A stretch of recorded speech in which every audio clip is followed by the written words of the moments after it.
From the new album Egypt Station. Oh. Which I'm about. Oh, take that, Paul McCartney. Why don't you go work it out with Madonna, Lady Madonna? Sorry, I was reading a work-related email, but I'm done now. It's okay. I'm done. I expected the same kind of involvement as if we were recording for real. Okay. Thank you. This is for real. Oh, I know. Yeah. Oh, I know it. Okay. Okay. Hey, I think I found a trick. I lowered my mic volume, but raised yours to the max. Okay. So I think we'll finally have some equalized here. This is your favorite topic, so I'm glad my favorite topic is what flavored jelly bean are dinosaurs? So don't pretend this is even close to that. That actually is a pretty good topic because it raises a lot of questions. Yeah. What flavored jelly bean is the Stegosaurus? It's green. Do you want to do a show? I guess I shouldn't have phrased it that way. If you can name me one dinosaur and their jelly bean flavor, we'll start the show. But until then, I hold it hostage. Dino hostage. Also, you know what? There we go. I just came up with the movie Dino Hostage. That's enough for me. All right. Stegosaurus, and it's grape. A grape Stegosaurus jelly bean. Okay. Yeah. Don't you think? Yeah, I guess Stegosaurus has always kind of come out as like green. Yeah, I know. And I kind of attribute. You know why? I had a bunch of stuffed dinosaurs. Yeah. And I had a Triceratops, and it was purple. I never know how to make the mic so it's not completely covering my face. I look like a Cyberpunk character. Get it? All right. Let's record. Actually, hold on. Let's do it. Yeah, I think your cord's wrapped up. And with Nick, you have to cut all the mic cords so he doesn't wrap them around his neck. It's not funny. Like a duck. Nobody thinks it's like funny. Like a duck. Nothing? All right. Sorry. Nick doesn't like when you compare him to ducks. No, it's fine. The most noble of all the birds. Yeah. Ducks. Yeah. Do you also count? Oh, it's like water on a duck's back. I don't mind. Do you count ducks as also like Rolls fish? right off. Do I count ducks as fish? Well, they're birds, yes. Absolutely, but I do you don't. also look No. at a duck and like, this is a bird fish? Fish bird. Which one would you put? I would. It's a bird, obviously. It's a bird. But also kind of a fish. Well. An amphibian then. Would you count it as an amphibian? No, it's a bird. Let's do this. Okay. This is 196. Did you know that? I did. I'm excited about it. Okay. Welcome to episode 196 of the All the Books Show, recorded at the David A. Howe Public Library, where we talk book news, author news, and literary news, and also the process of aging. Because once we were just Let's dig into 3 episodes old. Now we're almost 200. Yeah. We're almost to our bicentennial. Yep. I'm looking at you and I'm seeing the last wisps of youth just no. floating away from you. Not my wisps. Like sands in an hourglass. Really? No. Okay. More like feathers. Feathers in an hourglass. Off a duck's back. Just right. Feathers. So you count time by watching feathers leave a duck's back. Yeah.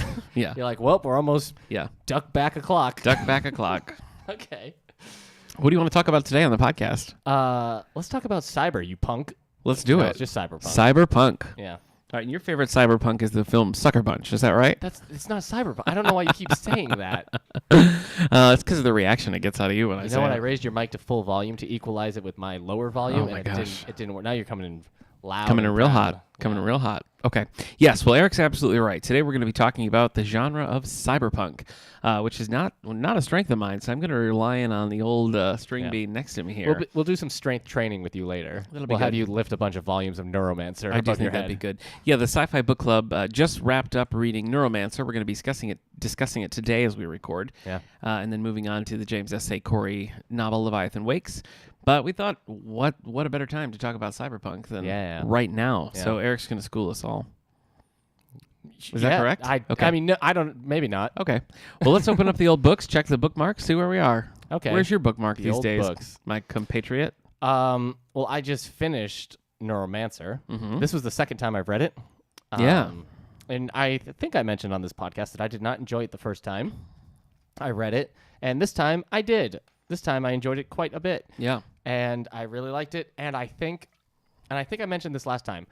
When I first read it, I skimmed. I started skimming. At the beginning, I was fine, and then I kind of got a little bored, so I started skimming. And you can't do that with this book. Well, this sort of it doesn't work with a high concept kind of novel. It's dense, but it's dense in that like he'll start a sentence and then he'll start describing something and then he'll get back to the sentence, which might also now be dialogue. Right. And if you start skimming, you've just missed all of that. Yeah. I did not know the second half of this book took place in space when I first read it. Yeah, that's a very cursory reading you did that. First time. So you guys just learned about me at this point. What kind of a skimmer you were. 7 years ago. Okay. So Neuromancer Take 2 was a hit. yeah, I did like it, and I guess, but I don't know if I recommend it because both you and my wife didn't even finish it. Yeah, it wasn't for me. But, I think it's one of those ones. We can talk about it, I guess, in the spotlight. Yeah. But basically, I enjoyed the concept, didn't enjoy the execution. Right.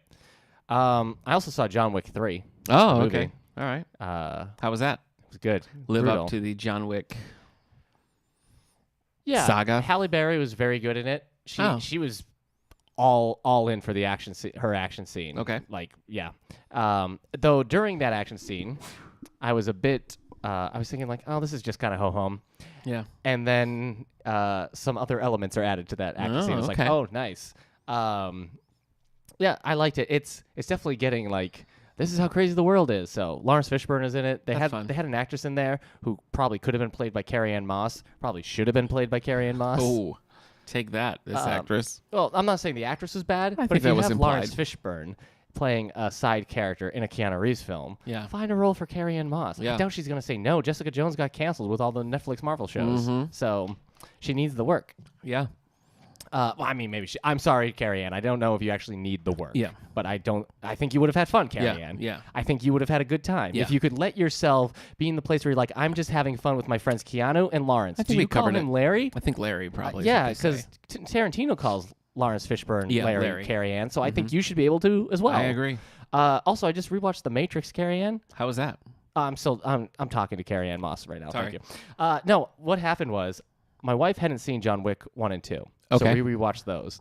And then I was finishing up a Neuromancer. And so the action and the Keanu Reeves of it all, mixing with the cyberpunk, I was like, I gotta watch The Matrix. Still good. Did you watch Something's Gotta Give? Where he plays opposite an aging Diane Keaton. And Amanda Peet. And Amanda Peet, No. but Diane Keaton is his love interest in that, not Amanda Peet. Oh. So No, I didn't watch it. okay. Sorry about that. It's all right. What do I... Good movie. Finishing Neuromancer and then rewatching The Matrix. Because I now need something else to read. And it's frustrating. Might I suggest Leviathan Wakes by James S. A. Corey? Yeah, I've read that one. Oh, okay. Sorry. But I need something...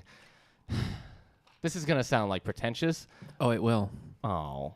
But I really want to either watch or read something that is transformative. Huh. I'm like watching The Matrix again and remembering like how that like messed with us all in our brains and made us see things and movies in general. And then thinking like, I guess Fury Road kind of had a similar effect, but like it didn't make us be like, but is this the Mad Max world or something? You know, it's just, I want something that I can read, something new that will like just fundamentally change me again. Wow. Yeah. Wow. So it's rough because I don't know how I'd find it, but yeah, I want to find something like that again. The Great Alone by Kristen Hanna is pretty, I think we're thinking just takes you different into a things. different kind of world. Yeah, that's true. All right. It did sound good. That's the blacksmith one. who You goes to say Alaska. that every time without fail. You say every time that he's a blacksmith. He's not. There's nothing to do with blacksmith in the movie. He's not going to. I was listening to an old episode recently, our end of year one, and I said something about The Great Alone, and you were like, the blacksmith. And I was like, no. So what's the book where the guy goes to be a blacksmith That's in Back Alaska? to the Future 3. No, in Alaska. I really don't know. Do they This go to is in Alaska? Alaska, yes. It's about a veteran of the Vietnam War inherits just a little like homestead in Alaska from one of his friends who died in the war. He takes his whole family out there, and they just like start from scratch. But he is not a blacksmith. I think the New York Times bestsellers list said blacksmith for this. Well, that's unreliable, All right. so probably. So I don't know. What do you think? Does that sound like a ridiculous request no, to want to like read or see something that's like change me as a person again? no, but Maybe I not think, change me, but like become just something so big it like takes over. I think for a your while. focus might be too narrow to find that. How dare you, you SOB. No, I mean the kind of thing that you want is so specific because I think you still want something sort of action-y and vaguely sci-fi to do that. You don't want just anything to do that. Yeah, that's So true. you want to broaden a very specific horizon, not your horizons. Yeah. So I think it'd be more hard, Yeah. more challenging. Okay. But I have All faith. All right. Well, In you. That's it. I need to find something new to read. I might read The Moon is a Harsh Mistress because while reading Artemis by Andy Weir, I was like, there has to be a better book about the moon. Oh, I'll read I could Robert, write one. Just read kidding. Robert Heinlein. Yeah. So any of the books we've come up, any of the. I wanted to read that when we were talking to Joe Haldeman. He suggested that the Worlds trilogy that he has. Yeah, that sounds. I've never read that, and I've always wanted Yeah. to. Yeah. Maybe you should give that a shot and report back. Okay. Well, maybe we'll see. Okay, is that it for you? Yeah, my mic's really hot. It's like generating heat right. This whole office is hot. Oh, okay. Anyway, here are some of the things that I've read. And I didn't really enjoy any of these, so I'm just going to tell you that right ahead. Here we go. I read one called Don't Believe It. It's by Charlie Donnelly, and it's about basically kind of like the serial podcast premise where there's a crime that's kind of iffy whether or not the person convicted did it, and this journalist goes in and explores that and kind of blows everything up. Oh, no. So it's good, but it's it never quite gets beyond that point. You know, you're like, yeah, I like that, but it never really pushes you over the edge of that. So, you know, for what it's worth, I think it was a decent read. Probably a good like beach read. You're just sitting there flipping through it because it goes quickly. But it was a little, I don't know. It frustrates me when things happen in a book where it's like, oh, well, luckily that thing happened. Otherwise, the story would never have moved forward. You know, it's like, you don't like that with your mysteries either. A lot of coincidences that were like, well, if you would have said that during the original trial, that probably would have. And I also really hate when there's a lot of current pop culture references in there. I just think even this that one was in that John Green book that we both tried to Turtles All the Way Down. Yes. She's like, he's like a hot Kylo Ren. Yeah. Like, cool. Thank you for that. I know. Relevant. Well, this one, she just kept talking about like how this documentary, you know, is going to get picked up by Netflix and all that stuff. Yeah. All this stuff that's really like makes sense right now, but if she would have just said by like a top streaming service or something, you know what I mean? Like there are many ways to make the book feel timeless, but when you put all these specific beats in it, it already feels dated. Yeah. You know? Yeah. Anywho. Remember in Thor when the character Darcy says this is going on Facebook? Yeah. Okay. Yeah. She could have just said social media. That would have sounded like a grandma line. You think? This is going up on social media. Yeah. This picture of my friend Thor. Yeah. That's it. Yeah. That's how your grandma talks? No. Oh, okay. I read Road of Bones by David Mack. This is a Wolverine novel. I've read many X-Men books in the past and enjoyed them. This didn't do it for me. I like David Mack writes some Star Trek books. You have to have the right tires before you go down a bone of roads. You're right. A road of bones. Bone of roads. Shut up. David Mack has written some Star Trek books that I really enjoyed, the Destiny trilogy in particular. But this just didn't cut it for me. It was a lot of Wolverine was one of the characters in this book, which was not at all what I wanted. The plot is basically Wolverine's going after this like drug that's very dangerous, and it just never grabbed me. I was always bored. David Mack wrote this? Yeah. He's primarily an artist, if Really? that helps. Yeah, Interesting. He's done like Daredevil and a bunch of other. He has a very unique style. I think he did the cover, if that helps as well. Oh. I mean, is there more than one What? David Mack here? Because is it the same guy who writes all the Star Trek books? That's what I assumed, but maybe not. Oh, that was David W. Mack. This is David Allen Mack. Then I don't know who this guy is. Okay. David W. Mack is who I'm talking about. Oh, well.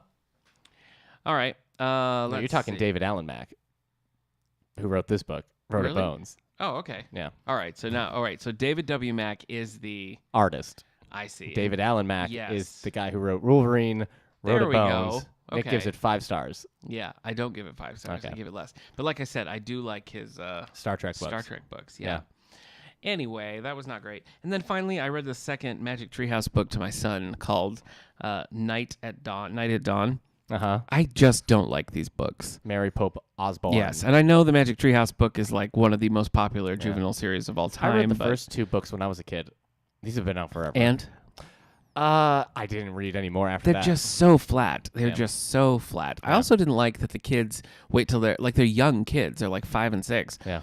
Their parents go to sleep and then they like sneak out of the house and go to this Magic Treehouse. And I just think, well, don't tell kids to sneak out of their house when their parents go to sleep. Oh boy, narc alert. It just seems like a bad idea. It seems Go like a home, bad narc. concept to put in a kid's head. So I didn't like that. But then the characters are nothing. It sort of pretends like Well, it's... they're 5 and 6. They haven't developed their personalities. I know that, but it sort of pretends like it's being educational, but it's not. It's like you don't learn anything about knights or like the way that is. They're bad. So you want a magic school bus? Yeah, basically. Well, that's what it feels like. It feels like Magic School Bus without any like dynamic characters. Or I tried to interaction. watch the Magic School Bus with your son, and his biggest question was, "Why didn't the bus talk?" Why because doesn't the bus talk? Because the bus has a mouth. Yeah. So why doesn't he scream? That's was confusing. basically the question. That's dark. Yeah. Anyway, those are the 3 that I read, and I liked Don't Believe It the best. The other 2 did not like it. So sorry, Wolverine. now I'm reading the next Veronica Mars novel, Mr. Kiss and Tell. This is by Rob Thomas, creator of How Veronica much Mars kissing and do you all think things. he gets if that's his name? If people Probably are like, not if I a kiss ton. him, I'm Probably gonna not a ton. So these are set after the movie, and I'd read the first one last year, and Kristen Bell narrated the audiobook, which was pretty cool because she, of course, plays Veronica Mars in the show. Okay. And the new Hulu series that picks up like post these books is coming out in July. So I wanted to. This was the only thing I hadn't done yet, so I'm doing it. I like the song. Let's see how far we've come by Rob Thomas. Different Rob Thomas. Oh, Different guy. what about This Is How a Heart Breaks? Different. Oh, Different. see, this isn't the lead singer of Matchbox 20. It is not. Okay. It is not. Goo Goo Dolls? No. So if you're a Veronica Mars fan, these books feel tonally they are just right, and especially that audiobook by Kristen Bell, which is on Overdrive or Libby. Did you get a free copy from being a Kickstarter backer back in the day? No, but I did get a T-shirt. Oh, okay. Yeah. So I'm reading that, and then my wife and I marathoned last night and finished the Mindy Project. You did it. Mindy Kaling show, which was I think we ran for 6 or 7 seasons. I don't know how many seasons. Over 100 episodes. Pretty long run. Wow. I know. I thought it was much shorter than That's that. syndication in a world where syndication still matters. That's true. Yeah, it would be. It would be. So I've always been a fan of this show. It's certainly like it's some seasons are better than others, which is not unusual, but it tonally they kind of lose their footing and then get it back and then lose it and get it back. But ultimately, I think it's a really funny, clever show, and the ensemble by the end is just such a good, strong crew. They work so well together, and they elevate a lot of like jokes that aren't necessarily funny, Right. But like their interplay, But you're laughing. their Yeah. interplay just like pushes it over the top. So Okay. if you haven't watched the Mindy Project, you should check it out. I don't think we have any of the DVDs here, but I'm not sure. we could hook you up if you need Would it. have been before my time. That's true. Having been here. Actually, it just ended in 2017. So No, I mean when it started. A lot of series if they hadn't. if you yeah. didn't begin, Well, I've noticed here, and I think it's because of streaming, that sitcoms don't do super well on with our DVD collection. except for like Big Bang, Big and Bang things that Theory are checks on out, yes. CBS. But CBS sitcoms will do well because it's hard to stream them. But really, it's only ever been like the hour-long dramas that people have to binge so Yeah. they can talk about it at work. Right. That we've seen like big TV success. Interesting. We tried with a few popular sitcoms at the time, and they just couldn't get them going. Yeah. So, anyways, fun little insight into Yeah, the it library. was. Let me ask you a question. Have you ever watched Will and Grace? Like an episode or two. I've like never seen it. Yeah. They talked Okay. about it a bunch on the Mindy Project. Oh, and- okay. And I was like, Yeah. I just have never seen it. It was so funny. I was too young when the show was out, Yeah. and so I just don't have any connection to it. Yeah, I don't either. All right. Well, that was not necessarily interesting for people, but Sorry. we got that Yeah. out there. Nick and I haven't seen Will and Grace. Haven't watched it. I also Finally haven't watched Dharma and Greg. I haven't watched Dharma and Greg So- either. What are you gonna do? I think I saw an episode or two of that and was like, no, thank you. Yeah, no, thank you. No, thank you, Dharma. Or Greg. Yeah, Greg Oh, was you fun. like Greg? I You didn't like Greg? really like Jenna Elfman. I don't like Jenna Elfman. I've never seen Jenna Elfman. It's something that I liked her in. I can't find the Drew Carey show to stream anywhere. Who has that? Oh yeah, the show is on ABC. Yeah. I don't know what happened to it. You think they hid it away? There's a few seasons on DVD, maybe like 1 or 2. It seems like, but Okay. not many. Maybe I'd rewatch the That was Drew a good Carey show. right now. The Drew Carey show got so weird by the end. Yeah, every episode was like a fun, like, oh, this episode is live. This episode's in Pigland. Yeah. This episode, there's a little factoid. Yeah. Well, I think by the end, it was like ABC had already, like, they could not cancel it, basically, but they knew they weren't going to get picked up. So I think they were just kind of like, we'll do whatever we want. Well, it was also the where they were airing Who Wants to Be a Millionaire like 8 times a week. Oh, yeah. So it was just like, what else can we do to get people to keep watching actual shows? Who Wants to Be a Millionaire was actually just canceled. Just Crazy. canceled. So 20 years, I think, in A syndication. lot of people getting the name of Pokemon wrong. Over these past Absolutely. years. Did you see that Absolutely. episode? No. It's a meme I would get it now, wrong. But I remember I was there watching it live. Somebody had to say which of these is not a Pokemon, and it was Pikachu, maybe Bulbasaur, I can't remember, and then Jigglypuff and Frodo. Oh. And he was like, I don't know, and he was out of and he just had to be like, I'm gonna have to take my money and go. And like, I just remember screaming at the TV like, yeah. I remember once during the Regis era, we were watching it, and the very first question was what the children's game Duck Duck Blank, and she guessed Duck Duck Chicken. Oh, and that was it. That was it. Very first question. She was out. Yeah. Crazy. You could see Regis straining. He's like, final answer. He's like, are you sure? Regis. So I don't know why we're talking about this, but I enjoyed this. Yeah. I enjoyed this. Drew Carey got us there. Carey. Mindy Project got us there. Drew Carey does Price is Right now. That's true. So finally, I watched the film Aladdin, starring Will Smith and others. It was good. Naomi Scott. I like Naomi Scott from Power Ranger. Rangers. Yeah, from Power Rangers. Nassim Pedrad was in it. Mm-hmm. I like her. Yeah. I went into this movie not really wanting to watch it. Like, I've been very underwhelmed with all of the previews. Everything I've seen about it, I've been like, really? So we took my son, and we went with a friend and her son and my wife and I, and we all liked it. I mean, we all just, none of us were really like super into it. And then by the end of it, we were like, yeah, it did it. It won. So my wife was like, I would watch that movie again. Oh. Well, she has notoriously bad taste. As would I. I think that's you. Oh, no, not again. Anyway, so I do recommend the movie Aladdin. I think even if you like the original, which I love the original, and I was really worried, like it's not gonna do it for me. I thought it was a really good balance of Will Smith and King of Thieves. Yes, doing callbacks to things that make the first one so good without like either exactly copying them or doing like a lame homage. I thought it was they found a good balance that is difficult to do. So I thought it was good. You're skeptical still. I understand. Yeah. I'll be interested to see what you think. Well, as an actual fan of the movie Aladdin. That's rude. No, actually, I was just having a conversation with somebody, and he just flat out says, like, I wish they would put the Aladdin TV show on DVD. Yeah. I was like, yeah. That was you have the good VHS stuff. tape, right? I have a few VHS kids. tapes of it, yeah. But like a Disney Princess compilation, too, that has like a couple Jasmine episodes. Yeah. So there you go. Now what? Now what? Book news. Okay. Let's do it. I'm not holding us back. Oh, okay. Sorry. Right. I was just... Well, let's look at some book news. Okay. I've got one for you. Okay. The Man Booker Prize, the Man Booker International Prize, I should say, was awarded to a book called Celestial Bodies by Jokma Alahardi, translated by Marilyn Booth from Arabic. So, published by Sandstone Press, Celestial Bodies is set in a small village where we encounter three sisters, Maya, who marries Abdallah after a heartbreak, Asma, who marries from a sense of duty, and Kuala, who rejects an offer while waiting for her beloved, who has emigrated to Canada. These three women and their families witness Oman evolve from a traditional slave-owning society, which is slowly redefining itself after the colonial era, to the crossroads of its complex present. Elegantly structured and taught, it tells of Oman's coming of age through the prism of one family's losses and loves. The title again, Celestial Bodies, and we will have this in our collection. So congratulations to the author.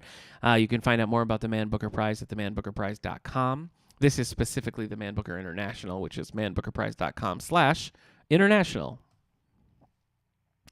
So that's it for me. All right. Would you like to tell us what's going on over on the New York Times bestseller list? Yeah, I would. Okay. I really would. I don't think I feel like it's kind of a drought right now. I don't think this is a huge publication time. None of the big guns seem to have anything new out at the moment. Probably Baldacci is still there, but yeah, I guess it's gonna be like the summer, like the beach read kind of stuff coming out right now, and it always feels like it's September, October. Well, you need that Father's Day bump too. Yeah, we'll sure. see what. Yeah, we'll does see Grisham what have anything coming out? Seriously, we'll see what that carries through. Yeah. This 40-year-old something single dad has to build a deck. Will he find the right tools for the job? Yeah. But also a dog. Oh, he has you know a what? dog. I looked away and then I looked back up and you were still doing that bit. I was sweating. So like, that oh, was, gosh. I've heard of John That Grisham was book. stressful. Oh, my gosh. Okay. Well, what's going on where John Grisham isn't writing books about dads and dogs? That sounds pretty good, though. Not the kind of book he writes, but... Number 10 is Normal People. Oh, sorry. This is the New York Times bestsellers list for hardcover adult fiction. And number 10 is Normal People by Sally Rooney. The connection between a high school star athlete and a loner ebbs and flows when they go on Trinity College in Dublin. Hey, do I recognize you from back home? That can't be true, because I'm in Dublin now. That's it. Boy. Number 9, it's back on the top 10, probably because Game of Thrones just ended, but Fire and Blood by George R.R. Martin. People do read this. We Yeah. have it in our collection. That's People George Robert Martin. Robert. Robert. Yep. Yeah, some people just called him Robert Squared. George Robert Squared Martin. The first volume of a 2-part history of the Targaryens in Westeros. I was wondering what happened to the Targaryens when they were in Westeros. Yeah, at the beginning, sure. And now I'm going to know. Yeah. Number 8 is Neon Prey by John Stanford. All it tells us is that Davenport goes after a serial killer. So, I don't know enough about these books to know if that's I changed. think that's all you need to know. Okay. Sunset Beach. Beach read. By Mary Kay Andrews. Mm-hmm. Drew Campbell inherits a rundown beach bungalow and takes a job at her estranged father's personal injury attorney office. Okay. Have you been injured by my father's beach bungalow? No, I don't think the beach bungalow is injuring people. Oh, okay. Number 6, The Guest Book by Sarah Blake. Evie Milton uncovers a story going back a couple of generations that may shatter a family myth. Mm-hmm. Why wouldn't you just say back generations? Why do you have to say a couple of generations? To ease people in? Like, do you think somebody's picking this up and going, generations? Whoa. Could now be. they're like, oh, wait, it's only a couple of generations. Now they know it's not a lot. Yeah, we're just going back to like this great-grandfather. Thank goodness. I do not want to know what these people are doing in ancient Rome. Yeah. So. Oh, it is an ancient Rome. Oh, no. All right, that's a very quick return. Number 5, Blessings in Disguise by Danielle Steele. Mhm. Isabella McAvoy. Do you think she's related Maybe. to Professor Xavier? James McAvoy. Yeah. No, I don't think so. Well, Isabel McAvoy, her Okay. own woman, has nothing to do with James McAvoy. Okay. And no thank you for asking. Yeah, seriously. Faces challenges as she raises 3 daughters from 3 separate fathers on her own. So she could actually, one of those fathers could have been James McAvoy. I think so. Do you think he's a deadbeat dad Could be. in Danielle Steele's book? I don't think that. I don't want James McAvoy's people coming after me. I'm So, sure. no, I don't I'm sure think they're that. very polite. No. Really? No, they probably are. I'm sure maybe they're mean, but they They're have to be polite. mean because he's too polite. Yeah, it's He'd be possible. like, hey, can you guys not say that about me? We're like, oh, we're gonna. And then his people come in. He's like, you say that again. I swear I'll bury you so deep. So that's his. That's Yeah, McAvoy's it could people. be. I don't like this, but yeah. Number 4, Redemption. Something James McAvoy is experiencing in his career. Yeah. I don't know. He's never had a bad moment in his career. Is that true? McAvoy? Yeah. He was in 2 Romeo and Juliet movies. Oof. That's got to be. Sorry, That's McAvoy. got to be something. By David Baldacci, the 5th book in the Memory Man series. The first man, Amos Decker, put away behind bars, asked him to have his name cleared. Luckily, the Memory Man doesn't remember if he's guilty. Number 3, Lest we forget the Memory Man. The Night Window by Dean Koontz. I'm sorry. The Night Window. Window. The Night Window. Night Widow. Night Window. Night Window. Window. Okay. By Dean Koontz. I think Night Widow's a better title. Well, let's see if it would match this. Ready? Okay. The 5th book in the Jane Hawk series. The former FBI agent pursues a slew of bad guys, including a Vegas mob boss. Who is a Night Widow? No, Night Window. Oh, Night Window. He's a window into the night. All right. Oh, maybe that's it. Like every time I talk to you, it's like a window into the night. Yeah. This is the one where Jimmy Stewart sees a murder, but nobody believes him. No, that's the Rear Window. Oh, okay. Yeah. All right. Rear Widow. No. Near. You're so stupid. All right. Number 2. Christopher Reeve. Yeah, it's the Christopher Reeve Rear remake. Window, yeah. Rear Window Yep. is now been named the Night Window. Mm-hmm. So, Daryl Hannah plays his love interest in that. yeah. Gene Hackman plays Lex Luthor. Some weird scenes. Really? Mm-hmm. I've never seen that one. I've only seen the Jimmy Stewart one. Yeah. I think. Huh. I couldn't tell you Yeah, which I've one seen them both. I'm- I've seen them both. Oh, okay. Yeah. I've seen Disturbia with Shia LaBeouf. Shia LaBeouf. Hollywood superstar Shia Yeah. LaBeouf. Number 2 is The 18th Abduction by James Patterson and Maxine Pietro. Wah, wah, wah. Huh. What was that for? Wow, these books. The wind sounds so scary outside. It does a little scary. Yeah. For those who can't hear, Yeah. the wind sounds I very know. scary. We can hear it through our night window. But it's daytime. Lindsay Boxer investigates the disappearance of 3 female teachers. Do you think Night Window should be about a window? If he looks into it, it shows him what's going to happen the night coming That up. night. Yeah. And so if he sees a crime through that window, he can maybe prevent it. That sounds like a Twilight Zone premise. Yeah. I think. All right, thank you. That's high praise. Or like Early Edition, the Kyle Chandler show, Early Edition. That's high praise. Yeah. Well, I mean, it was popular. People liked it. Yeah. I don't think it holds up, but Number 1, Where the Crawdads Sing by Delia Owens. enough. What? Enough already. Huh, Who's wow. out there still buying this book? Borrow a copy from a friend. That's probably, yeah. But Borrow you it can't- from your library. You you gonna read can't it more than trust once? people. You can't trust You're not people. going to read it more than once. No, you can't. You don't think? No. Maybe somebody will. A mystery? I don't know. I mean, I'm sure there's more to it than just a mystery. Look, I'll have to read this book. I recognize that, but I'm tired of hearing about it. Well, the new Big Little Lies season's coming out. Reese Witherspoon's going to be big again. This is her book club. Forget it. It's going to be here for another Reese 40 Witherspoon weeks. in the final season of the Mindy Project. Is she? Yeah. Does she play Mindy? She plays Mindy's vision of herself. Like she plays Reese Witherspoon comes to Mindy in a dream. Ah, okay. A woman who survived alone in the marsh becomes a murder suspect. Do you think Reese Witherspoon is partitioning to get this role? Petitioning. Partitioning would mean she put a little wall between her and this role. Hi, I'm partitioning this role. Yeah, so no one else can get it. Right. Yeah. She's partitioning it. Okay. She's partitioning it. Where did you say this woman was? The marsh. How do you think she got there? Fell in a hole. Do you think she fell out of a cruise ship? What? Do you think the woman in cabin 10 pushed her out into the marsh, and she landed on a nightingale in the What? No? Okay. Well, I'm sorry. That's what it's I'm like. just trying to stitch together old bestsellers that overstayed their welcome. Oh, okay. Alone, apparently. Yeah. You weren't willing to go on that trip with me. Maybe. Well, I was trying to If I was the woman in cabin 10, yeah. I would push you out a window. Oh, my gosh. And I would not report it. I would just enjoy my cruise. I fell into another marsh. I'm not going to go to a cruise ship jail because of you. Cruise ship jail. Yeah, she ends up in a cruise ship jail at one point. In which one? Woman in cabin 10. Did she? Yeah. I don't remember that. She did. On the cruise ship. On the cruise ship. Yeah. Yeah, a little jail they have. Yeah. Okay. Yeah, not a good book. No. Not a good book. No. But I'm glad we got to go back to it. Me too. I will say The Lying Game by Ruth Ware, decent. Yeah, Death of Mrs. Westaway, less. That's all. What about The Lion King? The Lion King Yeah. is fine. Okay. Fine as is. Yeah. Give me a JTT any day. Okay. So Yeah. you're gonna sit down this Christmas and watch I'll Be There for Christmas. I'll be home for Christmas. Okay. Whoa. I guess he is a JTT fan.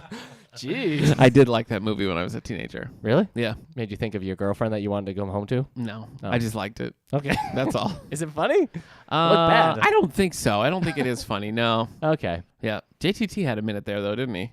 Yeah, for a Didn't little last. He was in a couple episodes of bit. Well, he Smallville. grew up. Yeah. So. A couple episodes of Smallville, a couple episodes of Last Man Standing. Mm-hmm. That's it. Okay, listen, I don't think I can actually muster any more energy to talk about JTT. Jonathan Taylor Thomas? I know. Of the 90s? Yes, thank you for saying his full name after I abbreviated. What about Tom and Huck? No, that wasn't good. You did like Tom and Huck? No. Oh, I did like Tom and Huck. I'd watch Tom and Huck right now. You want to watch it? No. What about the Elijah Wood Tom Sawyer? Huck fan? He's Huckleberry fan. Yeah. I Did you remember like liking that. Yeah, I like that too. Okay. Uh-huh. That's all. All right. Oh, we've already got to number one. Yes. We did it. Yes. The woman in the Cabin Crawdad 10. 10. Yeah. Are you taking cold medicine? What's going on? I'm totally fine. I'm totally fine.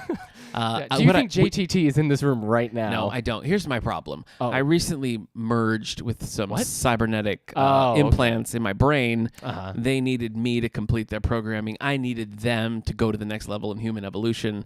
And it's just... So JTT was the... There's a war. Was the There's a intersection war. for that? Like RoboCop, my memories come back in fragmented ways, unexpected times. Right, So yes. with the cybernetic implants, I'm remembering JTT. Yeah. Neurons are You're firing. in the middle of like going through a warehouse shooting up bad guys. Yeah. And one person's like, wait, and you get a glimpse of Yeah. JTT from Man of the House. Yeah.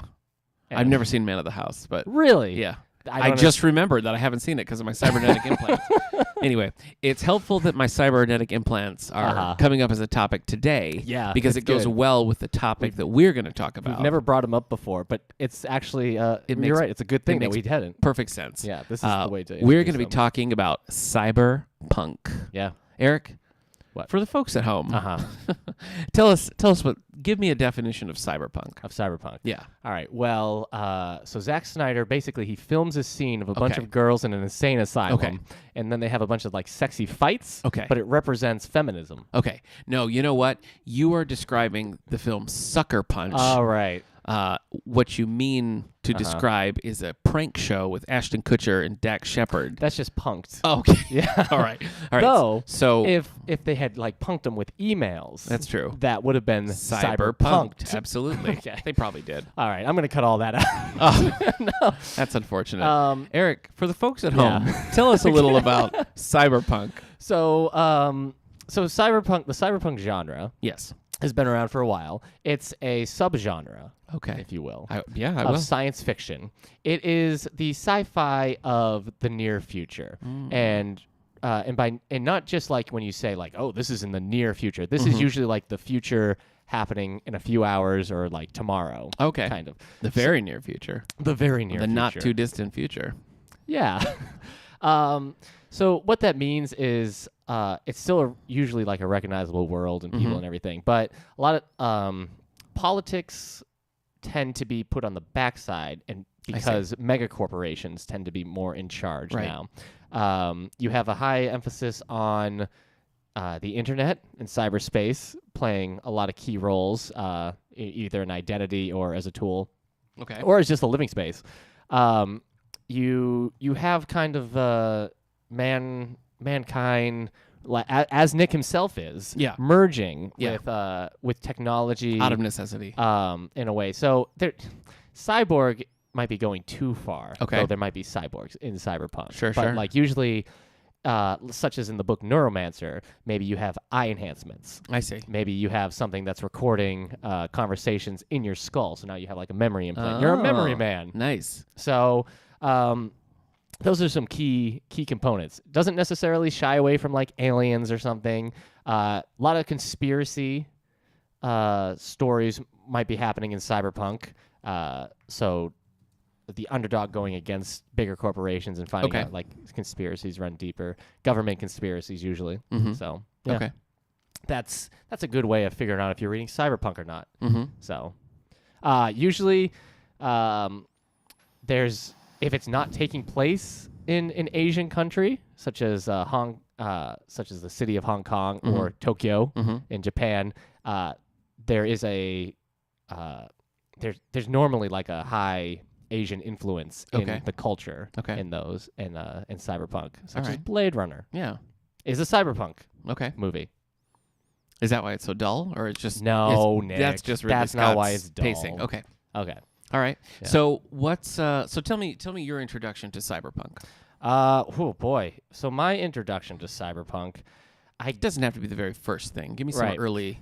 Well, I mean the most popular. I mean, you have Blade Runner. Yes. You have The Matrix. I think those are the two most popular examples of mainstream cyberpunk.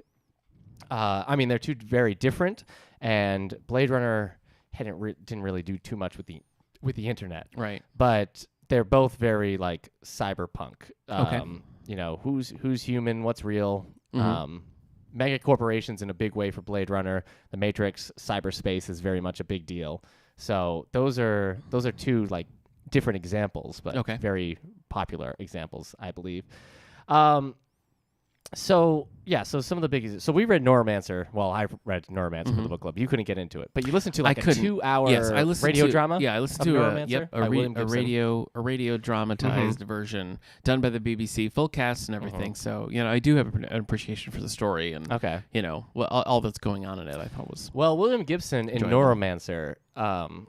A reason why it's so important is because, as far as I could find, it coined the phrase cyberspace. And some people believe the way we developed the World Wide Web and interacted with it, he wrote it and then we kind of created it. Kind of like one of those, sci-fi wants a hoverboard, so now we try to make a hoverboard kind of thing. So he coined cyberspace. He popularized, oh boy, I can't say this word in any podcast I do. Popularized. You did it.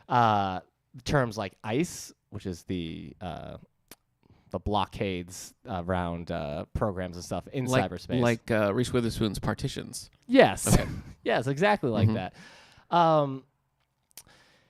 So yeah, Neuromancer like came out before all that stuff. But at these days, it kind of shows that you can never predict, even with like really good sci-fi, there's no cell phones in Neuromancer, which is kind of like a big hindrance to it. But Neuromancer is kind of considered like the quintessential cyberpunk, of which like all other cyberpunk stories are kind of compared to. I see. So,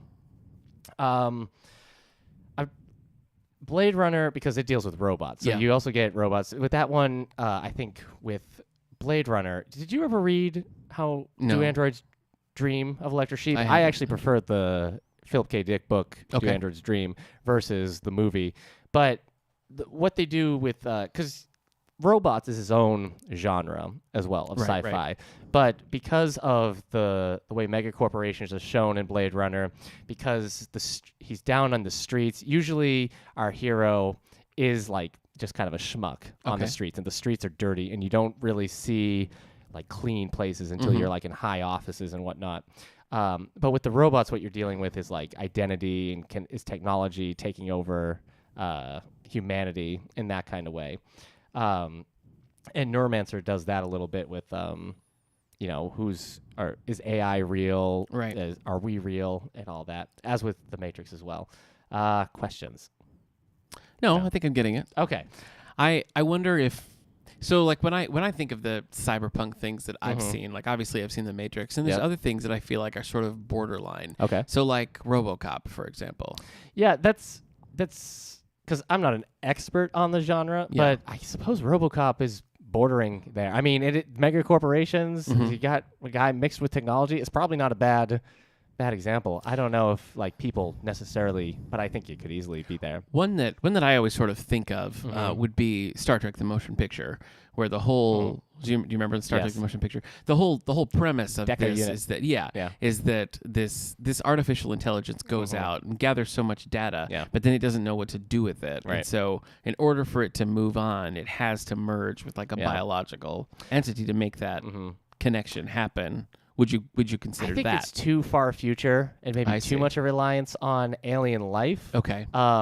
So what I've seen, and there's a game called Deus Ex, which is a very cyberpunk, like the quintessence, as Neuromancer is to books, Deus Ex is to video games for cyberpunk. Okay. It's very much, it takes like all the elements we like about cyberpunk and puts it in one. And you see some like, at one point you're investigating a government facility and they have some like gray aliens in Okay. there, but they're not really a big deal. I don't think people like getting into aliens. The problem with I see. So something like the Borg in Star Trek, Yeah. maybe technically sort of is the concept, Yeah. but is too far. it okay? An issue Cyberpunk has is I've heard it described. I believe it was on the podcast Writing Excuses. They mentioned Cyberpunk is the science fiction that we're constantly catching up to. I see. So you used to read something like Neuromancer, like, whoa, what would the internet be like? Right. And now And then Al we Gore have the internet. just- We don't have VR, but we're building VR now. Right. It's getting out there, and it's soon it's just not going to be science fiction anymore with a lot of stuff. And I mean, people have prosthetic arms and all that, so it's a genre that definitely can like fall by the wayside, or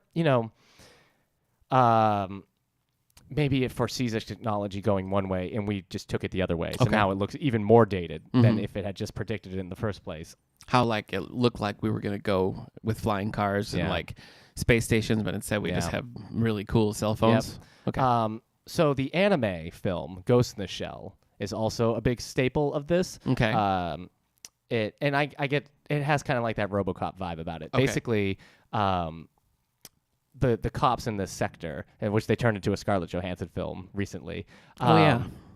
Some of the police in this have cybernetic parts. Like one of them has cybernetic eyes, and the main character of this movie, she's only human in brain. Like Oh. the rest of her is machine. And so Okay. there's this constant question of, is she still human? Is it like the soul that makes her human? Is the soul in the brain and all Okay. this?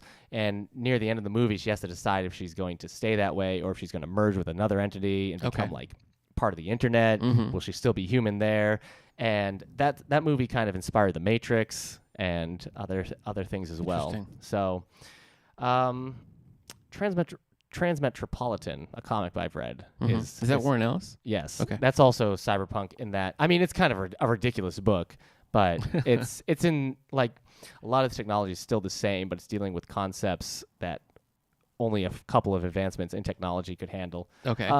Dark Knight Returns is a pretty good example of cyberpunk. I think that was Frank Miller playing with like Batman in a cyberpunk universe, which you Okay. read. And you also read Frank Miller's Ronin. I did. And that Yeah. has time travel, Yeah. but when he gets to like our present, it has a very cyberpunk Yeah. feel. Yeah. Yeah. I know what So you mean. yeah, just grungy, dirty, wires everywhere. You're really selling it. Yeah. I would like to live in a cyberpunk reality. Would you? No. Oh, okay. No. Yeah, it's not.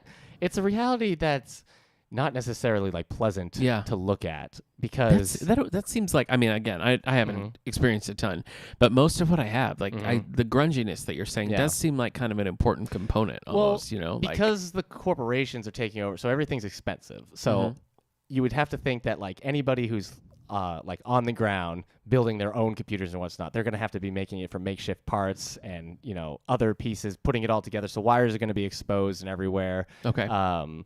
So yeah, I think that's just the grunginess of it. You got to get everything secondhand. Right. So, yeah. Okay. That's Cyberpunk. All right. For the most part. So what other Cyberpunk novels do you like?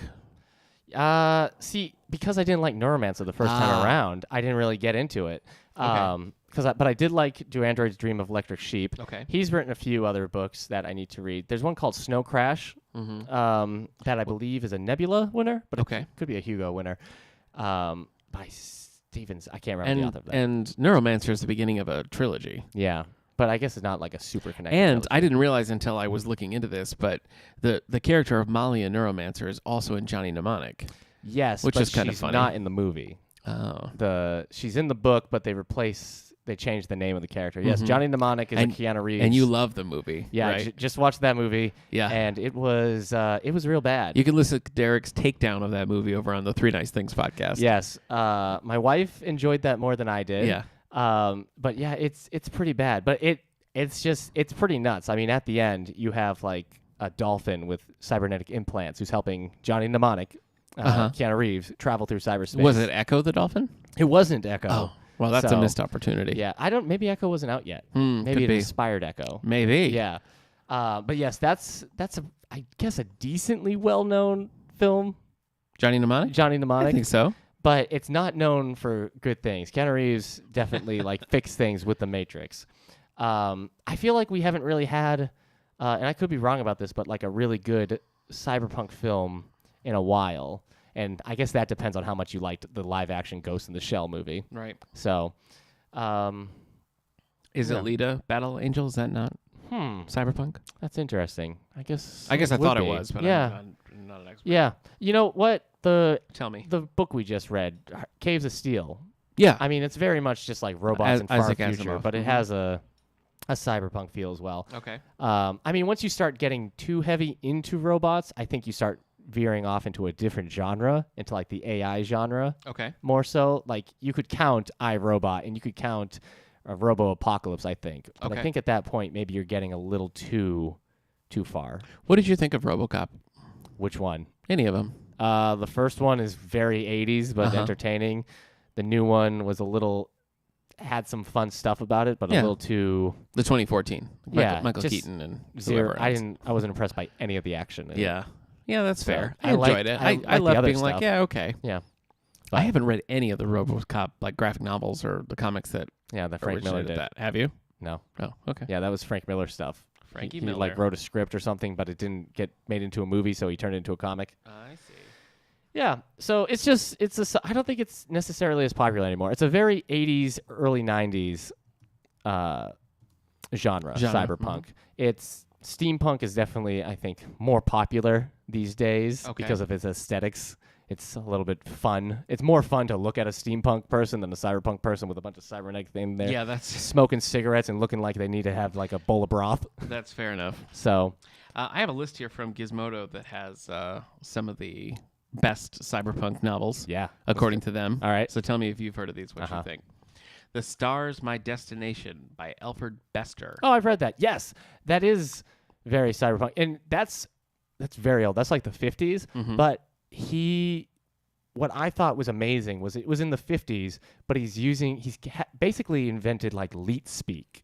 Okay. You know leet speak, the idea that like you're using numbers and symbols instead of letters. Yeah. So, like Nick would be an exclamation point C. Well, he has characters in there using that ampersands and pound signs and everything. And I was reading them like he basically saw that happening. That's cool. Yeah. All right, so you're a fan of that. Yeah, that's a very good book. What else is Alfred Bester? I know the name. The Stars, My Destination. You know what? I'm thinking The Demolished Man, actually, as I say that. Oh, So- okay. Well, here's what this is then. Yeah. This 1956 He created novel. the Green Lantern Oath. Okay. It predates the cyberpunk movement by more than 20 years, but Yeah. nonetheless serves as one of its more important ancestors. With its bleak future, cybernetic body modification, and evil megacorporations, The Stars My Destination set up a number of themes that became central to later cyberpunk novels. Yeah. So you're not familiar with this one, then? No, I've read it. Oh, you have? I was just confusing it with The I Demolished see. Man. Okay, so you do like it. Yeah. Do Androids Dream of Electric Sleep, of course, on there. The Girl Who Was Plugged In by James Tiptree Jr. You familiar with that? 1973 Hugo Award-winning novella. Shoot. Software by Rudy Rucker. This is the first book in the Ware tetralogy from 1982. Okay. First wave of the actual cyberpunk movement. Now there you go. Okay. Neuromancer, of course. Made the Neuromancer, list. Yep. Neuromancer was the first book to win the 3 big sci-fi awards. Yeah, the Hugo, the Nebula, and the Philip K. Dick Award. That's impressive. Yeah. Frontera by Louis Shiner, also written in 1984. This debut novel from Louis Shiner is set in a world controlled by corporations, one of which decides to send an expedition to a lost Martian colony to discover and gain ownership of a crucial secret. Corporate control, body augmentation, and other cyberpunk themes blend with golden age elements. You familiar with that one? No. The cover's winning me over. Oh, really? I like it already. Okay. We'll have to post it.